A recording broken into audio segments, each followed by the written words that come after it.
This podcast is proud to be part of the TalkSport Fan Network. TalkSport.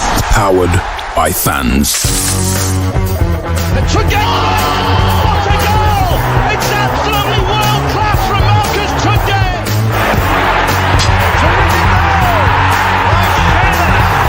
Johnson puts it in the air. Aidan Flynn wins the It's still with Lee Gregory. He's in the box. Tries to screw him. Is it going to be there? Yes! Oh my word! The Wednesday week!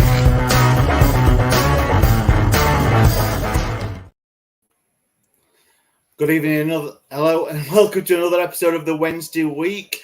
Tonight, I'm joined by Blair, Simon, and Holly to talk about the weekend's game against Southampton. Even before I start, everyone watching, listening, just drop us a subscribe on all the social media you see at the bottom of the screen if you don't mind. That's if you like what you hear. So, guys, how are we? I'm not good. Holly, how are you? This is the worst hangover I have had for a very long time. Oh, dear. Like many people on Saturday, this is not going to be my finest performance, I'm afraid. I have got some water, but I am literally shaking, so this is not good. I'll try my best. I'm sure you will be better than most on this podcast, Holly. Blair, how are we? I'm grand because I didn't have to go down to Southampton. Yeah, out of us four, you had the best idea of staying at home, mate. So, yeah. Armchair fan. Good call. Simon, how are you? Yeah, I'm good, thank you. I'm good, mate. Yourself, yeah. Obviously. Yeah. Fantastic. Good, yeah, so everyone watching, listening, you join us. Chef Wednesday, 3 on the bounce win, going to Southampton, who were 18 unbeaten, won 7 on the trot at home. It was a monumental ask, but we've had them before in the past few months. So, Southampton, were you feeling confident just before we go down? Blair, were you feeling confident? Do you think with a 3-game winning streak we were on? I bigged myself up to believe he might be able to do something on the counter attack because he had Masaba, Gassama on, and Kadamachi's tenacity up front. I just thought maybe they might get a lucky break and we just shit out a 1-0 win or get a draw, a 1-1 draw or something. But after 15 minutes, that was Everton here and never going to happen. Holly, were you confident going into the game? Well, I wasn't going to go because I thought it's going to be crap. We're going to lose. It's a long way. It's expensive. And then I had an internal battle and I thought, who are you, me, to tell me I can't go? And then I got serious FOMO. And then I decided, the longer I thought about it, I thought, well, they're not going to win them all. They've got to lose at some point. Maybe it's this one. And I believed in everything that Danny Rule was saying. And I'd convinced myself. And then everybody kept saying, well, think about that first day of the season. And then we can judge how far we've come from that first day. Good point. Playing them again. And how much better do you think we are compared to that? And I'd convinced myself. So I was just like, that's it. Booked the hotel on 8:00 on Friday night. Simon? Yeah, well, as you all knew, I wasn't going to go. And then I went down the Holly Avenue of FOMO. I never heard of that word FOMO until this year last year, and I had major FOMO. So I messaged a good friend of mine, Ash, and said, are you going to the game? And he went, yeah. So then I bought a ticket and I bought one for Ethan and we went down in the car, didn't we? So there was only me who was always dead set going, I've got my ticket on the first release. I'm always going. I was always sort of like, well, I'll be happy with a draw or a 1-0 loss. I think the socials had an extra from Tolkien's Lord of the Rings or something like that, who lives in Southampton, predicting a 4-0 loss. And I was just going, please, just not a 4-0 loss. That's all I had, was not 4-0. Anyway, back to you, Ash. Yeah, well, that was it, weren't it? I mean, there were the chance for Danny Rule to make some changes, maybe bring in some players, and there was some new signings that may or may not have got some minutes. So, we'll just talk about the starting lineup. Anyone, as you can see on the banner on the bottom of the screen here, any comments, anything you just want to let us know about, what your thoughts are? Get involved. Why not? There's no stupid questions or things. Just look at us for. So you can't get more stupid than us. So come on, get involved. It'll be grand. So here we go.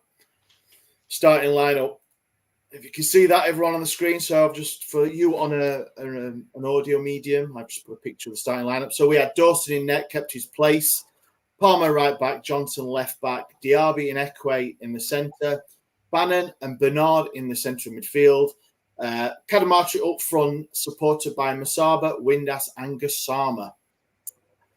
Blair, what did you think about for the initial 2:00? Everyone looking at their phones lineup.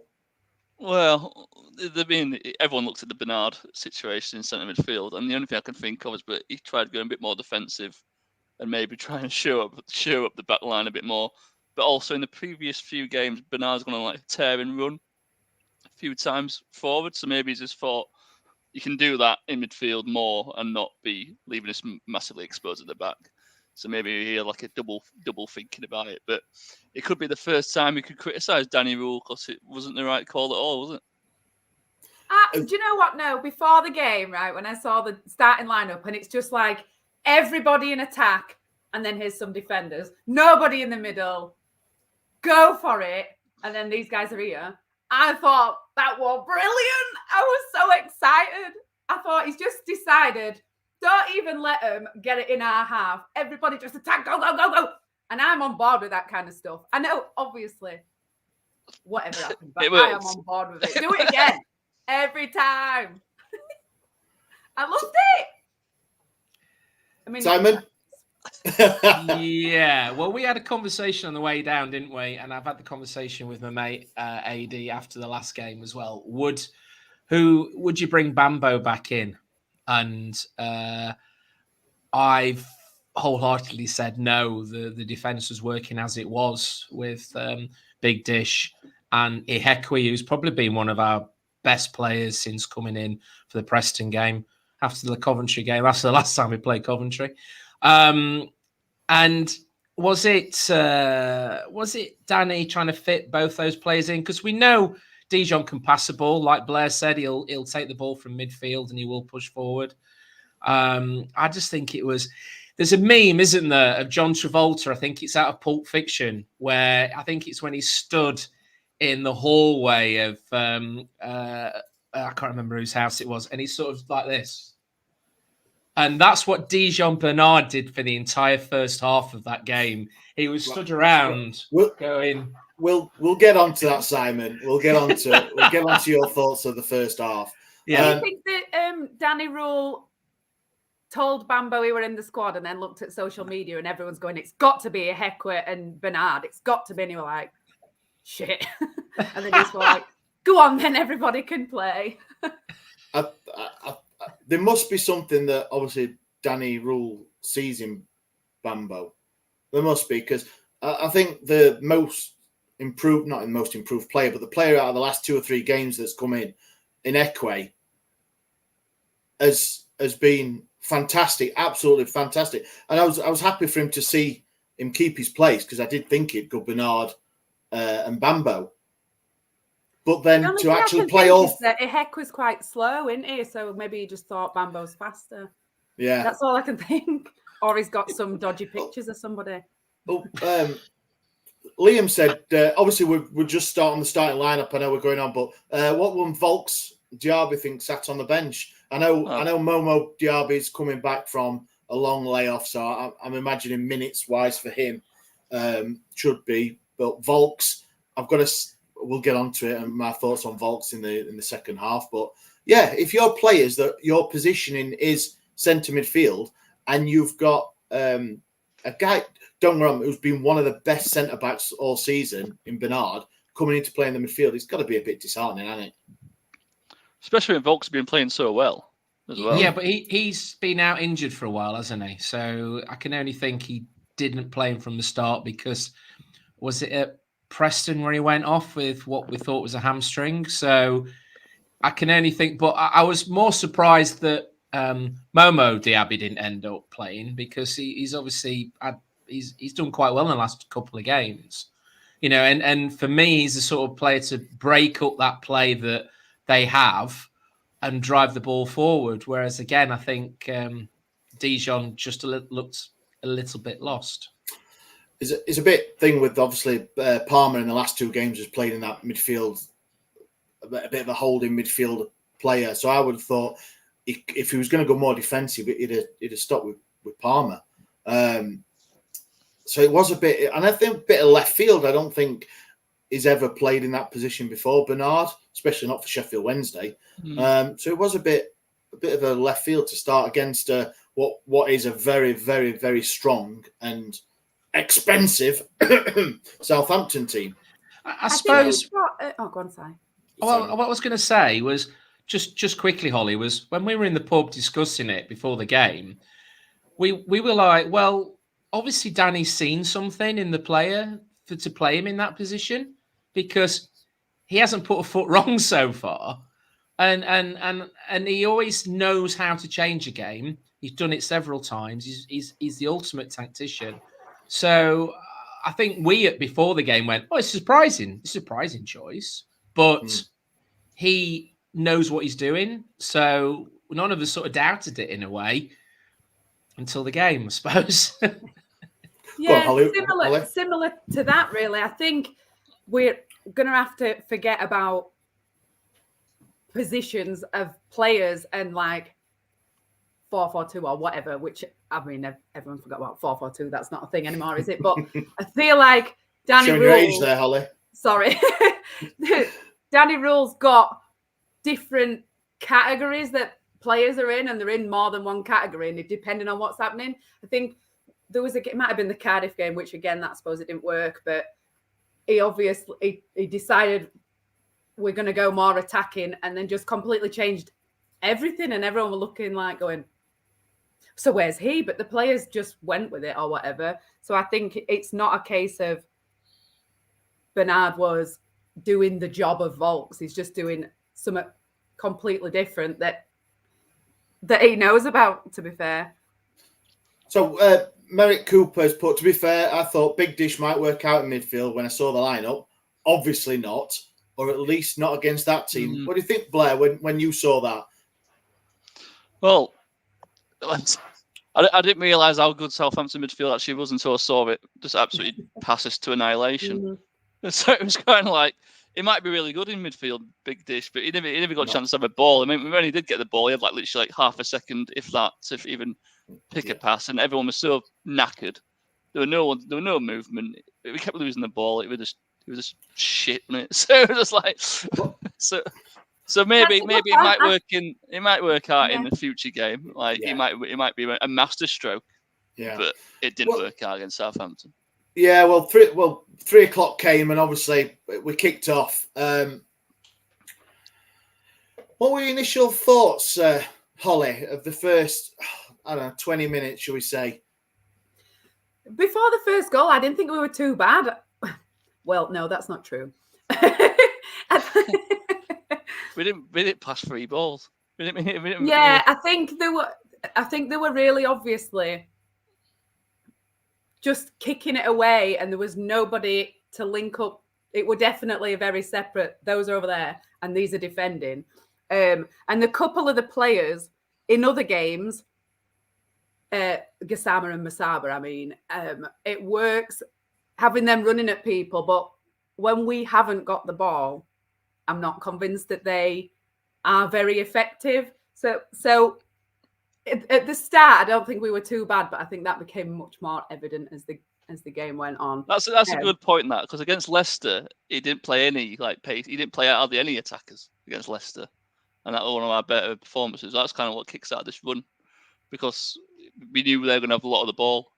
Yeah, so maybe against a team that have a lot of possession, we need people who are going to win it back, which they obviously had a good combo of all the things, but we we just feel like we were carrying a few people when we didn't have possession, which was lots. But, yeah, he put on obviously Masaba and Gassama on the wide for a bit of pace and stuff, but they had Ryan Fraser, who for me just turned Palmer inside out all the way around, and everywhere you want, he had a torrid afternoon. Simon, coming up to the first goal, it was a throw-in for Southampton into the channel, and forgive me, anyone listening, I'm not up on Southampton plays, but somebody just hooked it in, and what can only be described as aberration, Simon, on our centre-back's part. I remember I'm of an age where Match of the Day, Alan Hansen used to be on the Match of the Day, and I think it's a term. Holly put a bingo card thing on our chat earlier on about things you say during a match, which one of the ones I didn't put in was hoof it into row Z, because that's what Alan Hansen used to say, is if as a good defender, you get the ball and you put it in row Z. And that's old, good old fashioned. Dan's not on. We can't do shite accents without Dan.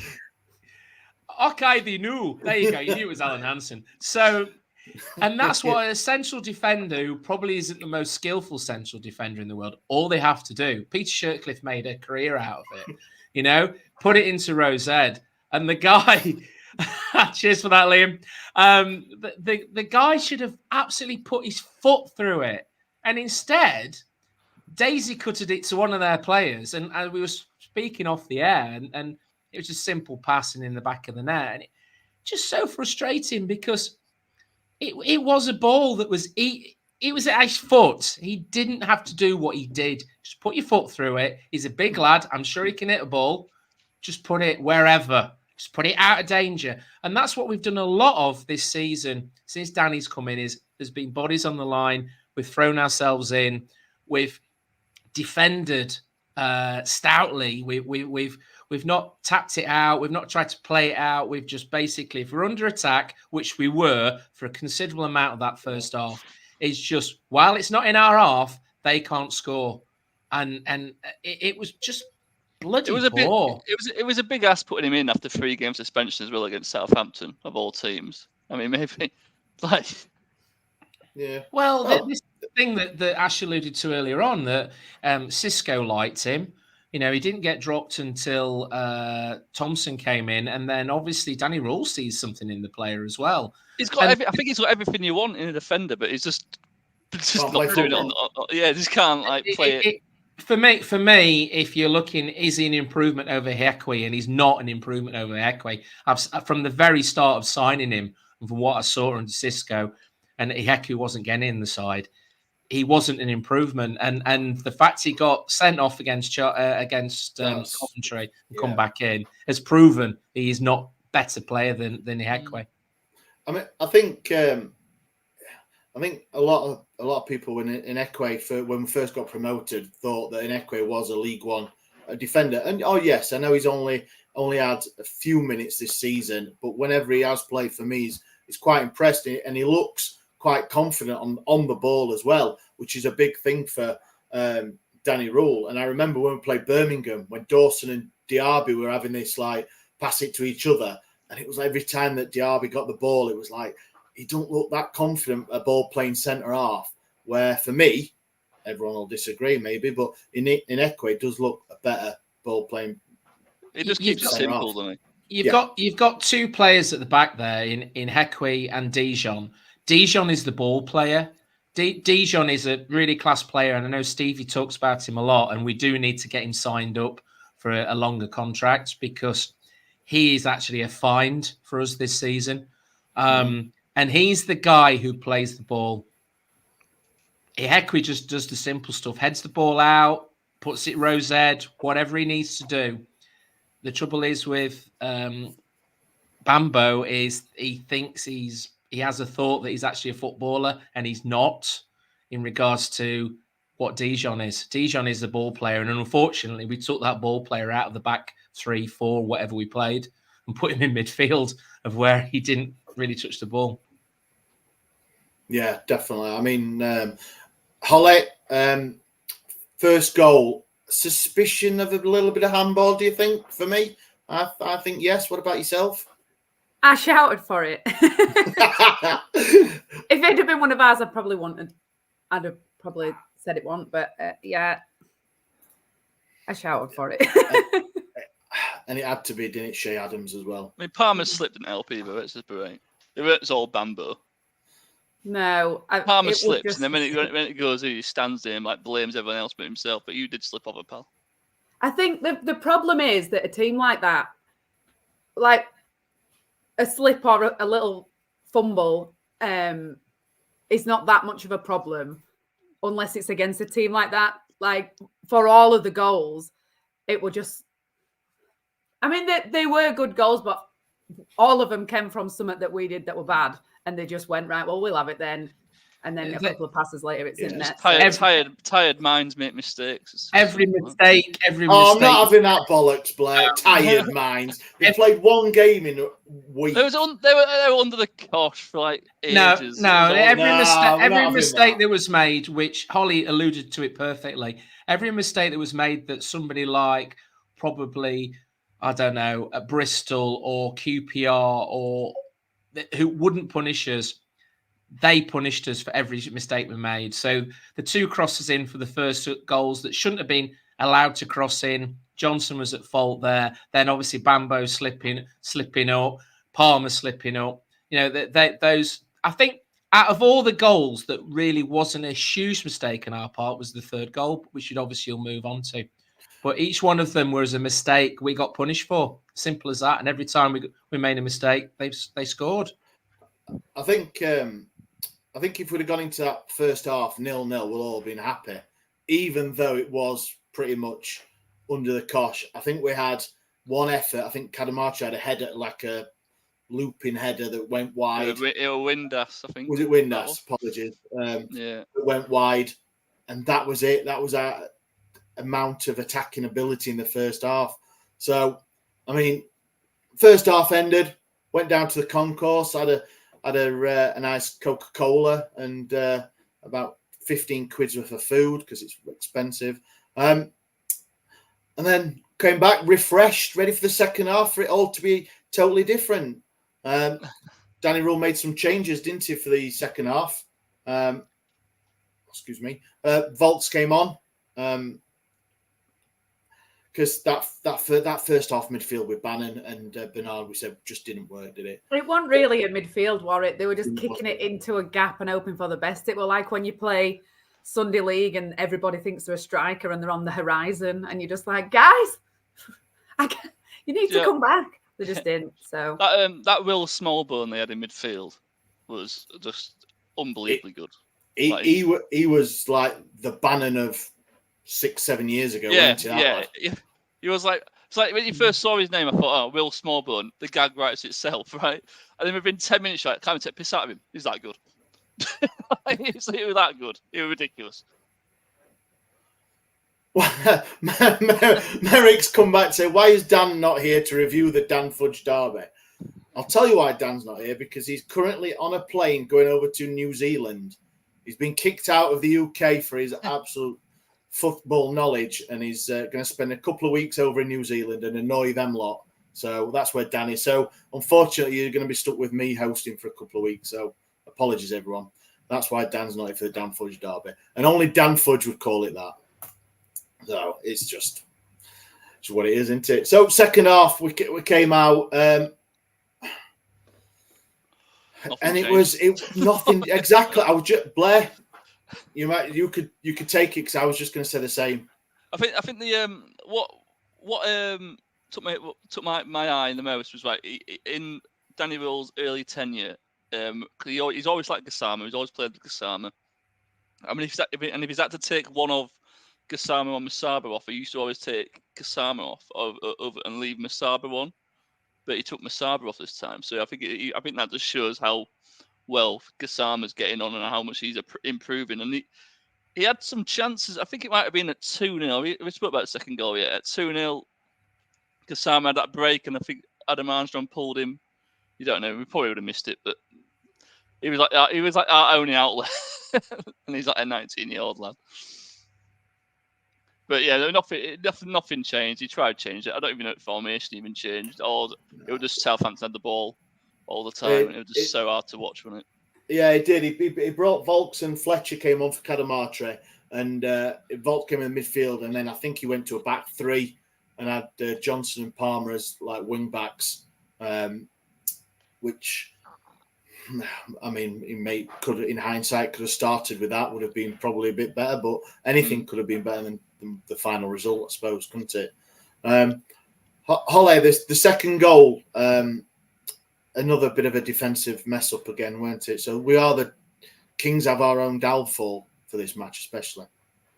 It all got a bit blurry for me after half time. I'm not going to lie. For the first time ever, I thought I'm on the podcast this week. I'm going to write some notes. Cute. So I wrote some notes at half time in my phone. Can you read them? I can read them to you now. Well, they are a bit. This should be fun. Three Jaeger bombs, 2 lagers. Oh, no, everything's spelt wrong, but it says it don't make sense. It says no shots, rather kill a man. Come to terms with it. First half passing to nothing. Knit faster, knit better. Ehekwe. We lost. Worth it. Wrong. Cheap. Not asked. Have you got Tourette's? I don't know what any of that means. I feel like some of that were like, I'll remember that. What was cheap? What was cheap? I don't know. I don't know if some of that might actually, have been you could get a lot of it. You could get a job at the Star. I would just say that. Yeah. I think Joe and Alex best watch out. I think with that. You know, like it's a holiday. You know, like we do the TikTok and Instagram our day out at the game. But I think the Star could do that with Holly, and she does like the highlights of the game, and it's the Star content for TikTok. This is the first time I've ever written notes, and I thought I was genius. I'll do it now because I won't remember tomorrow. This will make perfect sense. I don't know whether the Star still does it, but I remember Laura Lawrence used to write a little segment for the Star every Friday or Saturday. You need to now do that and just have random words. It's like something out of Vic and Bob. It's like etching bowo, now woof back. I like that it ended with not asked. Not even asked. I mean, brilliant. So somebody tell me what happened for the second goal. We lost the ball. I feel like we just kicked it to him and then went, oh. I'm sure the winger on Marv's side went past him again and put the ball into the box. I think it was very similar to the first goal, or I might be wrong. It was the ball through. They crossed it in, and was it Armstrong? Armstrong hit it, and I think Bernard was on the line, slid in. Oh yeah. You know, to get it off the line, but it was just bad positioning, really bad. And I mean, I'm just trying to think of all. On a positive note, is the efforts we had in the second half. I think we hit the target twice. One was a free kick by Windass. So I mean, it was on target, but it put some pace behind it, but it was straight at the keeper, I think. We've got a comment here from Sharman. Can we give Danny some props though? He knew it was a big mission and went for it anyway. Previous gaffers would have been negative and would have been the same. I think that was because Huddersfield was at home to Plymouth, and we've just got that gap to 3 points, and it could have got back to 6 points because Plymouth just lost 2 of their key players. Huddersfield at home. I mean, maybe he just thought I need to try and get some out of this game because if it goes back to 6 points, it's gonna be fucking hard. Yeah, I get that. I get that. I think the props you give to him is the fact that he recognised that the team selection he made in the first half wasn't working.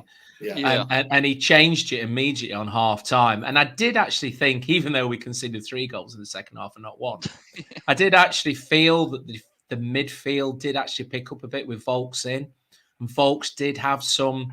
I think the third goal really took the stuffing out of the guys because they were really pushing on, trying to get a goal back. And then that was a complete counter, wasn't it? And I know for me, as a fan watching it, it was like, oh, we got a chance here. And then they broke and scored. And it was like, The Windass chance. There was a Windass chance. A little bit of possession. Sorry, yeah. Brad. There was a Windass chance. Gassama did some great work and he crossed it in and Windass blasted it over the bar. It was it wasn't the easiest chance in the world, but he should do better. came at him a bit pacey, didn't it? And I don't know if that was that 1-0 or 2-0, but 2-0, they scored. They 2-0. scored like virtually immediately after that, and it was just kind of like, for fuck's sake. Yeah, and I think that. Then anybody who plays football, certainly as a fan watching it, that was what they call the sucker punch, wasn't it? It was that, and you could just then see the whole team go, "Oh God, we've just been trying so hard, but we're just so far behind this team in regards to skill and organisation." I mean, not organisation, but just they had. It just highlighted to me the huge gulf between teams in the Championship who've been in the Bear in mind, we've been there 23 years now, in and out of the Championship, and we've pushed on once to get into the Premiership. Well, this is the thing about parachute payments. When I said that, and Stevie went, "Oh, it had nothing to do with Bollocks! Nothing to do with parachute I payments. was like, "Have you seen their squad?" No, but Blair, that's not Nothing. parachute payments That's now. No. Parachute payments come into place 2-3 years down the line. That is purely them. I mean, bear in mind, they've sold over £100 million of the players this season, and they've still got a really good squad. 126 million, I think it was. Yeah, The substitutes were like 38 million or something. What came on? I think what it shows. I think what it shows, and the scary thing as well is for any team that do go up, is I think since COVID, the teams in the Premiership have moved on so much in regards to the value of the squads, the talent of the squads. The Premiership is such a big draw compared to any league in the world now that all the really, really, really good players come, even to Southampton. I mean, bear in mind, they were playing in Europe not long ago. You know, this is a hugely talented squad who we all think, oh, it's just Burnley, Sheffield United are struggling so much in the Premiership now is because... Yeah, but they'll come down and they'll be great. Well, they'll be good enough to probably go back up out of our league, but then they'll just go straight back down again because there's a huge gulf there. There's just such a big gulf there. Gone are the days when you had the Blackpool and like yes. the first season. Well, Sheffield United did do it though, didn't they? They finished 8th, was it? I think in their first season. They did in a COVID year, didn't they? And then they went down. But I think they're struggling now because I think this last 2-3 years the Premiership has moved on another level, and there's just huge gap now in between us. Between us, as in us in the Championship, any team in the Championship. I mean, Ipswich, if Ipswich were to go up, they've got to spend millions to even have a chance. But if they do, they've got to spend millions. Leeds will have to spend millions, you know? Yeah. Ben's just put on here 50% of Premier League TV money in the first year they go down. Yeah. So that's 60, 70 million, is it? I would imagine something like that. So. But you know it's not even just certain. It's loads of little stuff. Like their first touch of every single one of their players were just stopping the ball dead. Yeah. Well, none of them like a touch that's a bit too far that we could sweep up. They were just, and then like you're saying that Johnson and Palmer were poor. I don't think that they're necessarily slouchers, but they were just loads fitter and faster. People around me were shouting, "Don't let him cross the ball," and they were just nowhere near. I think they're different. They were dead. I don't think it's fitter and faster. I just think that they can read beyond our players. You see it as you do get older as a player. You drop behind even though you've got the skills. But I think they're just so much better switched on. Well, it just looked like us in League One last season when we had the far better team, and then when Cambridge come knocking when we put 5 past them, and we had the ball for most of the game. They probably thought exactly the same. They probably on their podcast went, "It was better than us." Yeah. Well, on that point, Blair, if I just bring this up, look, proper Dan Fudge this up, look. Oh, he loves a bit of stats. So obviously we saw the first game of the season at home against Southampton, when we did get passed to death. Now, we didn't get passed to death, I didn't think, on Saturday. No. Not in the sense of that, but you look, 70-30 again. We are going back in the dark days of Cisco there. But for me, and I don't know if anyone will agree or not, but it wasn't I didn't think it was a 70-30 possession game. Look, they only had 7 shots only. Look at me, fucking hell, sorry. They had 7 shots on target and scored 4. But they were all, if you watch all the goals, they just passed them into the goal. They were defensive mistakes. They were clinical, weren't they? They were massively course. clinical.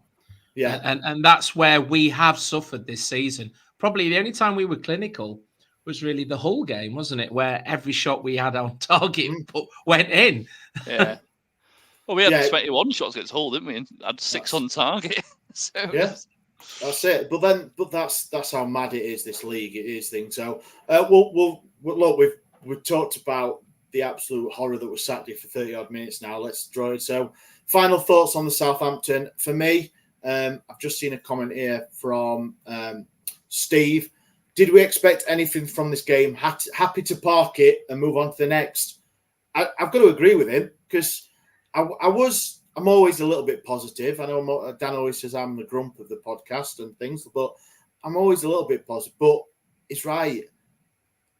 The results around us, Huddersfield drew, but everyone else lost. So it's not, in the big scheme of things, it's not a massive thing. Everybody on the podcast last week said it was a free hit. You know, if you can have a free hit, everybody said last week, we'll have to listen to it, it's a free hit. You know, if we get anything out of it, that's fantastic.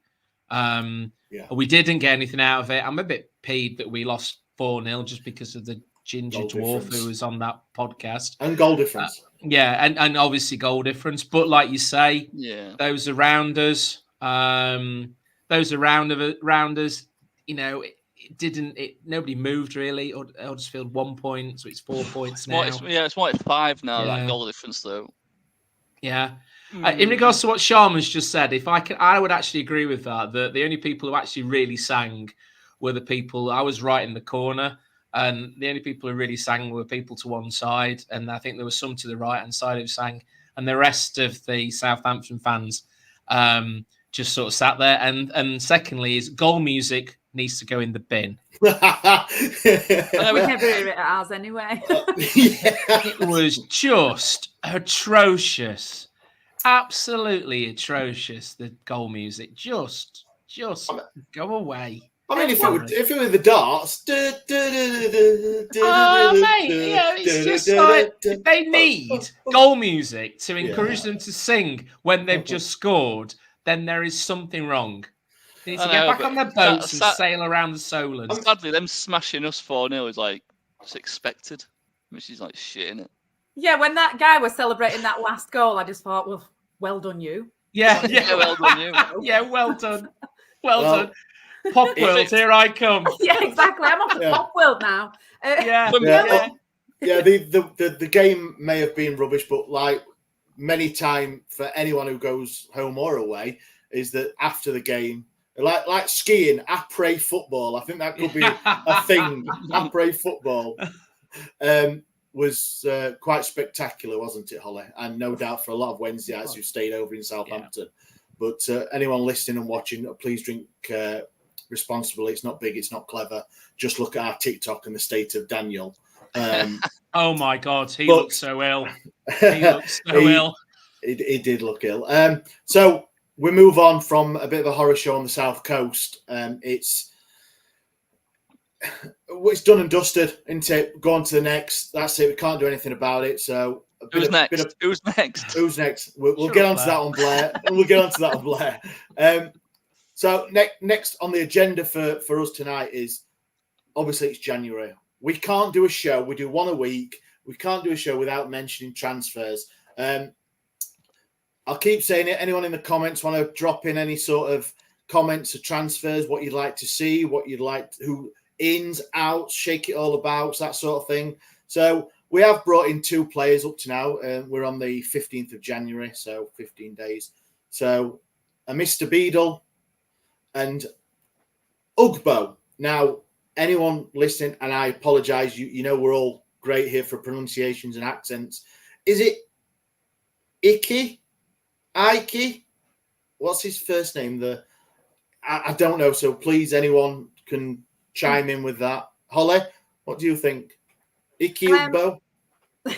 I don't know. All I know with a Barnsley household is that he got relegated from this league with Barnsley. So that is the sum of my knowledge of this guy.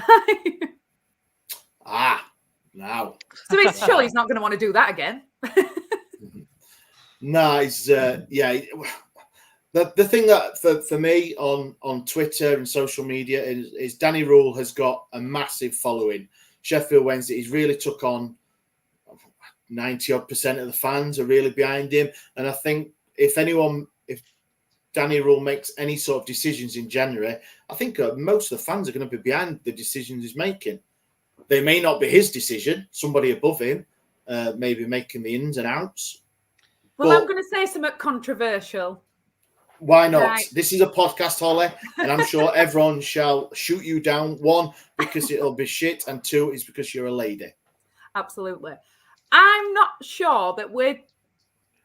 This is obviously, it's controversial after the performance on Saturday, but I don't think that we're that far off.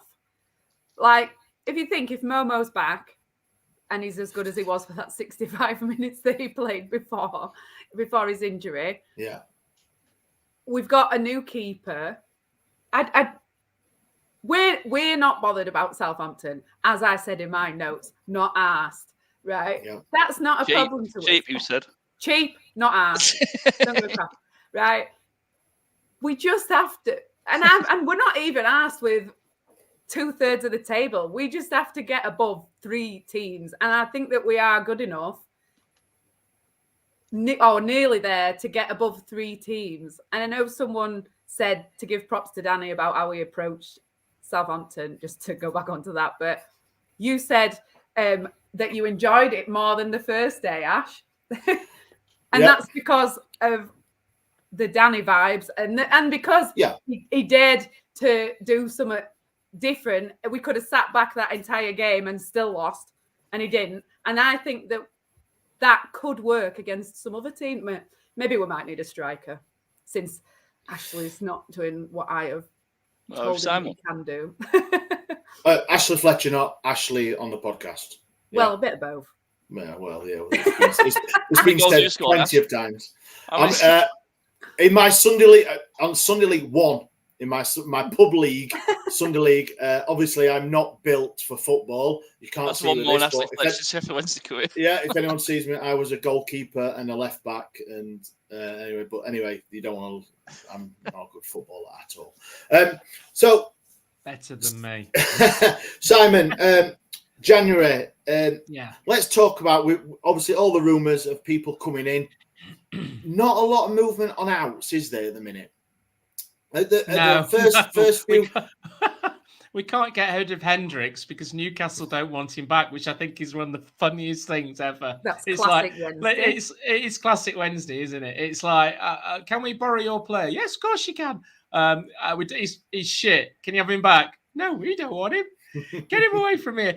He can pay his wages and they'll have him back. Oh, for fuck's sake. There you go. Bingo number 5 there, Holly. Yeah. It's just, and I don't know whether the same situation with Ashley Fletcher. Sorry, Holly. But is he, I'd see Hendricks as surplus now. I think we keep hold of Fletcher until we get a striker in. Another striker in, maybe Blair. I don't know if don't get Blair in this shit. he gets shouted by Stevie. It's oh dear. I mean, there was talk the other day about George. There was talk the other day about George Byers going, wasn't there? And then the press went. I mean, I was sat in the corner shaking and crying when I heard that. But there was talk. Then all of a sudden, Danny Rule said no, he's part of my plans. I'm keeping him. And is he still banned? And then kept him out of the team. Yeah, and then he didn't play on Saturday. He's like, what? I think defense-wise, I think we're actually all right in defense, believe it or not. There was talk about Gregory going to Mansfield last week, and that was supposedly signed, sealed, and delivered. And he didn't go to Mansfield, and he's still on the books. Yeah. I would hope. I sort of thought. I mean, bear in mind it's only Monday, but last week we signed 2 players, and that's what I wanted us to do: was start signing players early and not like we did last season. Wait till the end of the month. We signed Aidan Flint, and then that was it. You know, sometimes it's not your choice to do that though. Players don't come available until the end of the month. Yeah, I understand that, Blair, but also as well, I would hope that we've taken on this new recruitment director. I would hope that he'd be, as soon as he signed his contract of employment, he was looking for players straight away. Yeah. And There's a had FA Cup players. 4th round to come up, and a Premier League team might want to fill their kids just to get it out of the way, and there's some FA Cup Wii plays to be played, and players might not be available until the end of January, so it's just. Yeah, we've had a call. Al's 1992. Is anyone good year that I started schooling that year? Is anyone concerned that it's day 15 and we've only signed 2 players? No, I don't know. I know January's a busy month, isn't it? And obviously, the earlier you get your players in, got Beadle in pretty early, and obviously we've got Ugbo in. It's like Blair's just said. It's not always, maybe not Sheffield Wednesday's fault or Danny Rull's fault or the chairman's fault. It's just how dominoes fall into it. They always say that. Yeah. Don't It's what we can afford as well, isn't it? I know a few of Coventry have brought a few players in, but they've paid for them. Yeah. So it's down to what's available out there as well, isn't it? In regards to frees or free transfers, loans. So many loan players, can't you, as well? Speaking of that, for WRC 2006, I said, hope Roll gets backed in a window, else. If it's down to free and loans, I think Danny will walk eventually. It's the kind of thing Chancery would do, because this is not ours, but I will quote it. He's a knob sausage chairman. So I think unfortunately in this league, all teams have to look at loans because of the financial fair play. Unless you're one of the teams that's blessed with parachute payments from wherever you've been. And bear in mind, there's 6 or 7 teams in this league that have got parachute payments from the Premier League.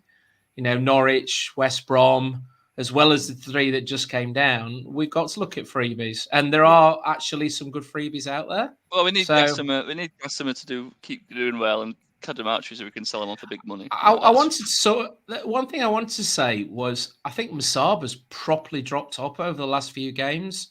Yeah, it's since sell him. I wouldn't say sell him, but I'm just a little bit worried about the player that he looks. He looks half the player he was a while ago, and Gassama looks 3 times the player he was. Yeah.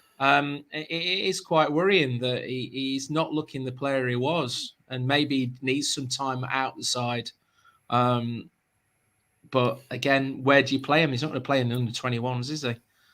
No. Holly, what about yourself, Holly? Where do you think that you'd like to strengthen? We've had a message from Ray here. He reckons 2 new fullbacks wouldn't go amiss. Is that somewhere that you think we've got other positions you'd like to strengthen before wing backs, fullbacks? I feel like because it's January and we've just got hammered, people are going to say that we need all new people. And like I said, we might be waiting for some of our players to go out elsewhere before we can get people in. So that might be something that we're waiting for. Like with this comment, Smith might be going somewhere else. Smith linked to Derby, and Windass is going to join hands with Palmer and go to MLS. Yeah. So, I think that we are on a par with a lot of other admittedly shite teams for most of it, depending on how his keeper settles in. And I would just like someone who can put the ball in the net, in the other net. I just find it embarrassing that Vasquez is still here. Well, I don't want to. It's just so like the young boy has arrived to take over as the other keeper. We're paying full wage for a third choice keeper. Is it anything? They're waiting for another loan for AC Milan. Are waiting for another loan. So like we did to Oxford with Beadle.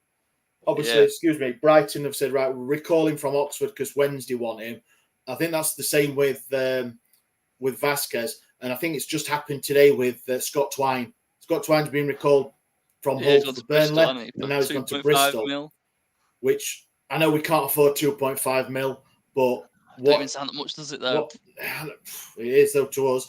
I'd have took Scott Twine. I really would. It's not the 2.5 mil, is it? It's his wages. No, his wages will be quite high as well. And 30 grand a week we can splash out on a striker. Yeah. Well, that's moving money around, isn't it? 'Cause, like all the loans go back, and then Gregory leaves. You've suddenly got 30 grand to spend. And we got foot with points for him doing that, didn't we? Moving money about. So well, it's not very good at that sort of shit. So there's a lot as well in regards to you don't know when the loan agreements were signed, because bear in mind Vasquez joined us really, really late. So we'd actually already played Southampton, I think, when he joined. So there might also be as well that the 6 months doesn't actually run out until maybe the end of this month or something along those lines. We don't know. It's like this thing with the 23 players registered, and then Momo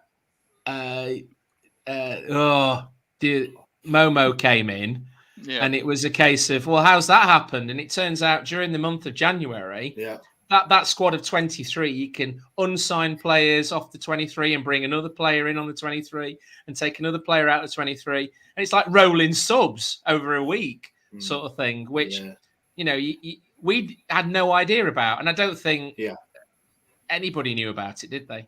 No. I want to know who is talking about. Sink's talking about here. Comment, best we could do is £1.50 and a pack of skips. Now, I don't know where he's got my wages from, but he's bang on there. mate, if anybody's ever had... and it's a deal.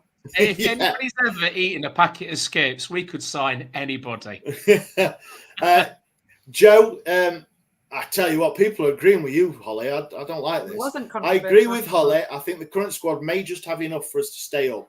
Would like to see a midfielder and another striker come in, though. I'll be honest with you. I think that we are better. Look at Plymouth are flying down that league since their manager left and a couple of loan players have gone back. I think we're going to actually finish not fourth from bottom, but probably 5th or 6th from bottom. Home form is key, isn't it? I looked at the table recently, and Cardiff are like on the cusp of the playoffs. I know, and they were one of us not that long ago. I know we've like given them loads of points for free. Blackburn were flying up there, and they're flying down the league again. I think there's a lot of teams going into free fall at the moment, and if we can, well, we'll talk about Saturday's game in a bit, but we've got QPR coming up, we've got Huddersfield coming up. We've got teams, that Blackburn. These teams, we need to take 3 points. Let's forget about the Leicesters and stuff like that. Here you go. Look, big games. Huddersfield and Birmingham, absolutely bang. They're back to back them as well. Well, that's what I mean. So, that's it. Danny Rule might have been really naive to think that we can play that left field situation thing that we just did against Southampton. But that naivety or that risk taking, I think that's going to keep us up. That's it. We're in playoffs. Book your Wembley hotels. I think it's going to work. I honestly think it's going to work. I think we've got a job for Holly. I think Sky Sports News should bring back, where they had the people outside. We've got one for Hillsborough. So Liam has said, any chance Holly can refer to her phone notes and see any clues to who we might sign? Just take the first letter and then the third letter and the fourth letter. J-bomb. It could be anybody from the Middle East or something, judging by the letters. FBI. It's like when they found the Unibomber. It'd be like the FBI coming in to work out it all. This is a very valid point from Marek. I would love to pick Plymouth out of relegation zone just to get back at them for all those long away trip defeats. We once went down to Plymouth and the car broke down on the way and we got in after half time and we lost and it was just the worst trip ever. Cost an absolute fortune to get the car fixed. Only watched half of the game and we still were absolutely shit. Yeah. I agree. I've still got PTSD from my trip down in my mate's electric car. Yes, Steve. An electric car, we had to stop 15 times. Yes, we did. I'm sure Steve will comment. You're saving the planet. Saving the planet. Saving the planet. Save the planet. Steve will comment in a minute, guaranteed. Guaranteed. He will do. He's been on, so he will do. Any other little tidbits of transfer information, or anyone seen anybody in the car park of KFC?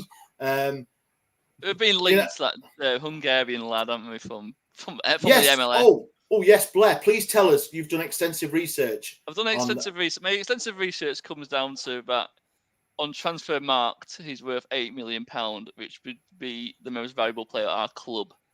The second most valuable player at our club is currently James Beadle at £3 million.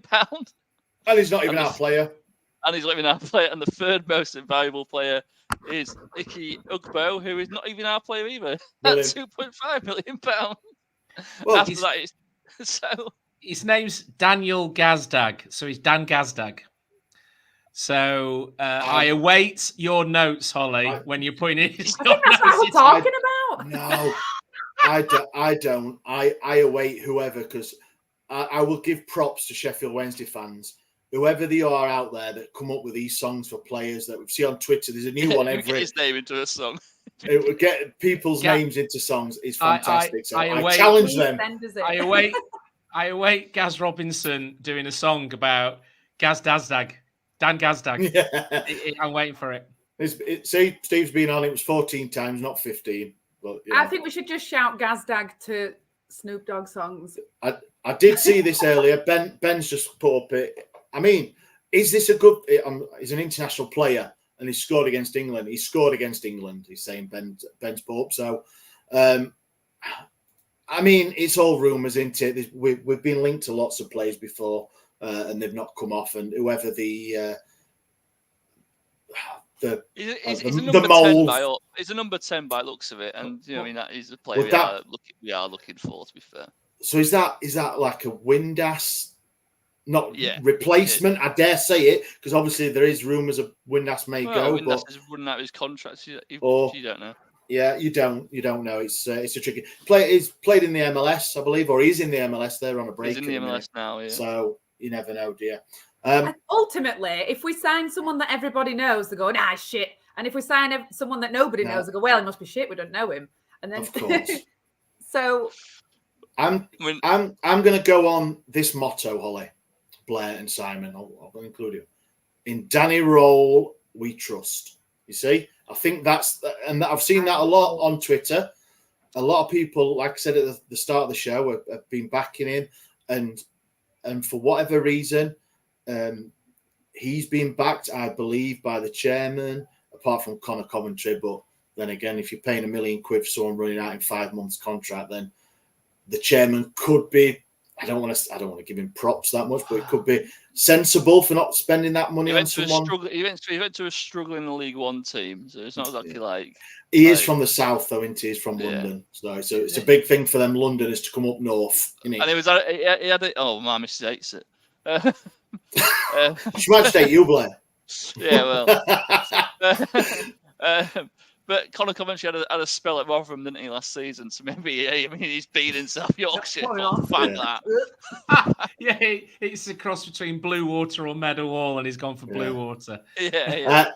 Singh said they may have been wanting a 50% sell-on clause as well. So you think maybe not good business sense either. There's loads of players out. Yeah, there is. And that's for them at the club to make the decisions and bring in and make us happy by finishing one goal outside. That's all it takes. One goal out of bottom three.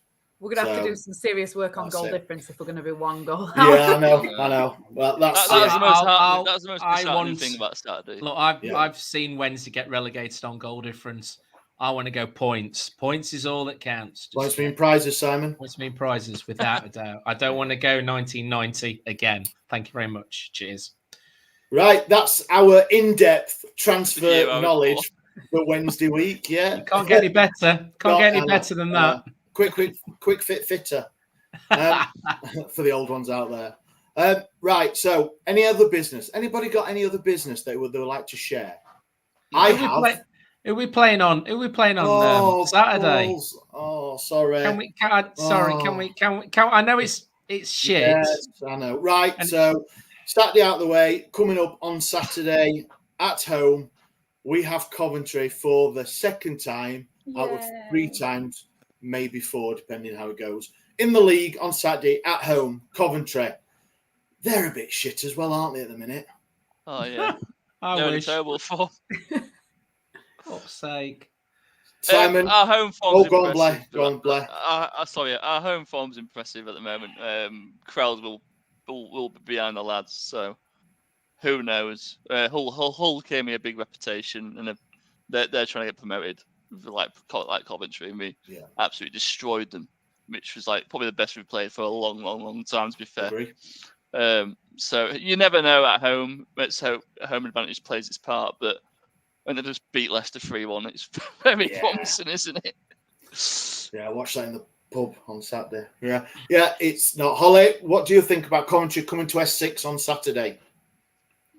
I really don't like Coventry, based on nothing other than I feel like they're one of them teams where we always do poor against them, but I do say that about every team. But it's always just like a game where it's not even like oh God, that was bad. It's just like, and I just don't want, and the thought of having to play them so many times is just the worst. However, despite their form and despite all of this, I'm just going to ignore that, and I'm going to ignore how they played on Saturday, and I'm going to be really positive, and I think we're going to get some. I am deteriorating fast though because this has been a really long day. Simon, what are your thoughts on Coventry coming to Hillsborough on Saturday? Oh God! Well, they beat in the M69 derby. Obviously, they beat 10 men Leicester, which they'll have people be having tattoos all over themselves and everything in Coventry because that's what they do in Cov. My other half's from Coventry, so there's a little bit of even though she doesn't like football and she hates football, she remembers when we play Coventry, and it hasn't been often recently. I know they've been moaning about the fact that they haven't got enough tickets, but we're only allowed to give them so many tickets because SAG will only let sell so many. They've got the maximum. It's 3,000. Yeah, they have. Yeah. Well, I'm sure when they were playing at St Andrews and at Sixfields, Northampton's ground, they didn't take so many with them. But now they're playing okay. They got in the playoffs last season. I'd like to get a little bit of revenge from Boxing Day. I think we'll not set up as naively as we did on Boxing Day. I think Danny Rule will also feel a little bit aggrieved about some bad decisions on Saturday. Somebody put 2-1. I think we'll have a bloody good go at him. And 2-1 would be, 2-1 to Wednesday. Yeah, Ben's put 2-1. Ford WRC has put, we can do Cov at home. Hey, this is positivity, this. I'm liking this positivity. Yeah. Oh, look at... look. Oh, good old Icky. We're going for an Ugbo brace and a 2-1 win. Yeah. Go on then, Blair. I'll trouble you for a quick prediction. Let's just go 4-0 Wednesday. Why not? Why not, Blair? Yes! Holly? I'm gonna say a win as well. And I don't care what the score is. Not asked. Just a win. I'm gonna go for just a 1-0 win. I know we scored 3 against Hull. I'm still a bit worried about us being gun shy. We haven't got a massive amount of goals in still. But if I agree with Sink and Ugbo gets one, I'll be happy with that. So we've all gone for a win. We've had a few wins on the comments as well. So we're all a positive lot, aren't we? I'll revert back to my question earlier. Thanks, Simon, for reminding me about Coventry. Apologies. No, you don't have to apologise. Any other business, anybody? Any other business? Ash, have you got some any other business? I've got some any other business. So thank you for saying. So you're welcome. Right. Everyone watching, listening, all this sort of palaver on our social medias. Just want to say that coming up, probably this week, we're going to announce details of a Easter egg drop. So what we are arranging with the club is that we are going to take donations of Easter eggs, which we're going to give out to charities. There's a couple of children's charities that we're going to be working with that we're going to collect Easter eggs before a few of the games coming up. So if you go down to Hillsborough, and we're going to be round about the mega store, you'll see it all on our social medias over the next few weeks with all further details. But if you can spare £1 for an Easter egg, the bonus is that for every person that donates an egg, you're going to be put into the draw to be able to win either a home shirt or an away shirt. So let's get all the donations in. If you can spare 50p egg, all right. I think even cream eggs are more than 50p now, aren't they? Oh, look at that. There's always one in there. Come on. Ash, how do they indicate Sharman, that it's their egg? Do they have to put their address on it? Yeah, we'll be taking everyone's details. Anyone who comes and donates an egg, we'll take all the contact details, put into a hat, and drawn to win a shirt. So over the next week or two, I'll get the full details out. But yeah, really happy that the club, we're going to work with the club towards doing this, and hopefully we'll collect a couple of eggs for non-diabetic children. I think even it's diabetic children brilliant. Can have them, but go on. And the great thing as well is you might actually get to meet one of us. Yeah, thanks for that. So I just put everyone off. Cheers, Ben. Thank you very much. Yeah, it's part of our initiative, community. We'll throw some insulin in. We'll throw some insulin in with the egg. But yeah, thanks for everyone. Go on, I think it's absolutely brilliant. But you all absolutely rinsed me for like the last day of November having my Christmas tree up, and it's January. So what's that about? I was too early for Christmas. Right. Holly, there's a reason. Doesn't matter. There's a reason. It's to get just out there for people, just to be aware that there is things coming, that there's going to be 3 or 4 games before the games. They can bring an egg, and they've got the chance to win a shirt. If I buy an egg now, I'm going to eat the egg, and then I'm going to have to buy a second egg, which I'm also probably going to eat. Lolo do Wednesday, where do you send the eggs? We are going to be having a bit of a stall type thing before the home games run up to Easter, where you can drop them off. And then also, if for anyone listening that lives obviously far away, that doesn't get to Hillsborough as much as often, we were going to set something up for that as well. So look for details there. But yeah, that's the early notice for everyone that we are going to be doing a bit of Easter egg drops. The games will be after January, Holly. Yes. It's not Saturday. We're not going to. Too late. I bought the eggs. I've eaten them. Guys, girls, everyone listening, thank you very much for joining us. This has been the Wednesday week. It's been a bit of a roller coaster weekend on for a number of things. A couple of podcasters overindulged, but that's what the weekends are for. But thank you very much for listening and watching. We will be back next week, and have a good week, and we'll see you at Hillsborough on Saturday. Thank you very much. See you, everyone.